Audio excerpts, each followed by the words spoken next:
బిస్మిల్లాహిర్రహ్మానిర్రహీం. 50 అల్ వాహీద్. పుట్టినప్పటి నుండి గిట్టే వరకు మనం ప్రతి సందర్భంలో మరొకరి సహాయ సహకారాలు లేనిదే ఏ పని చేయలేం. పుట్టినప్పుడు మనం తల్లిదండ్రులపై ఆధారపడితే తప్ప మన పనులు మనం చేసుకోలేం. ఎంత తెలివైన వారైనా తమ అవసరాలకే మరొకరిపై ఆధారపడవలసిందే. అన్ని అవసరాలని మనంతట మనం నేర్చుకోలేం.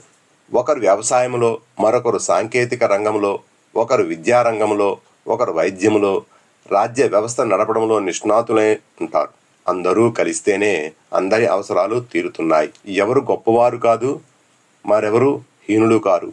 కానీ ఎవరి అవసరము ఏ అవసరము లేనివాడు ఒక్క అల్లాహ్ మాత్రమే. అల్ వాహీద్ అంటే ఒక్కగానొక్కడు. ఉనికిలో, శక్తి సామర్థ్యాల్లో, గుణగణాల్లో ఎవరూ ఆయనకు సాటి పోటీ లేరు. మనకు తోడు లేనిది ఒక్క క్షణం కూడా మనం మనుగడ సాగదు. కానీ ఆయనకు ఎవరు తోడు అవసరమూ లేదు. అన్ని అవసరాలకు, సహాయాలకు ఆయన అతీతుడు. మన ఉనికికి, అవసరాలకు అనుక్షణం ఆ సర్వోన్నతుడు, అత్యంత శక్తిమంతుడైన అల్లాహ్ పైనే ఆధారపడాలి. ఒక చిన్న సంస్థను, ఒక రాజ్య వ్యవస్థను నడపడానికి మనకు ఎందరో సహాయ సహకారాలు అందించాలి.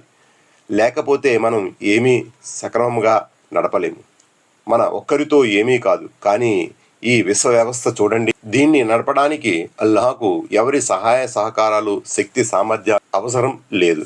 కేవలం ఆయన ఒక్కడే ఈ ప్రపంచ ఉనికికి, చలనానికి కారణభూతుడు. ఆయన ఒక్క ఆజ్ఞతోనే ఈ భూనభోంతరాళాలు ఉనికిలోకి వచ్చి ఆయన ఆజ్ఞానుసారం సంచరిస్తున్నాయి. చివరికి ఆయన ఒక్క ఆజ్ఞతోనే ఆకాశం, భూమి, పర్వతాలు, సముద్రాలు చెల్లాచెదురైపోతాయి. మొన్న సునామీ ప్రభావానికి ఎన్నో దేశాలు అతలాకుతలమై ఆహాకారాలు చేశాయి. సహాయ సహకారాలకు ప్రపంచ దేశవాసులందరితో మొరపెట్టుకున్నాయి. ఈ ప్రపంచ విలయంలోనైనా లేక ప్రళయంలోనైనా మనం మొరపెట్టుకోవలసింది ఆ అల్లానే. బాధిత ప్రజలను ఆదుకోవడానికి మన హృదయాలను మెత్తపరిచేది కూడా ఆ స్వామియే.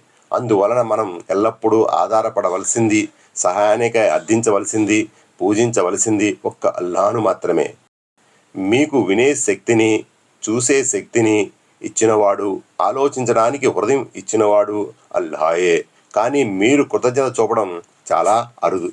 దివ్య ఖురాన్ 23:78.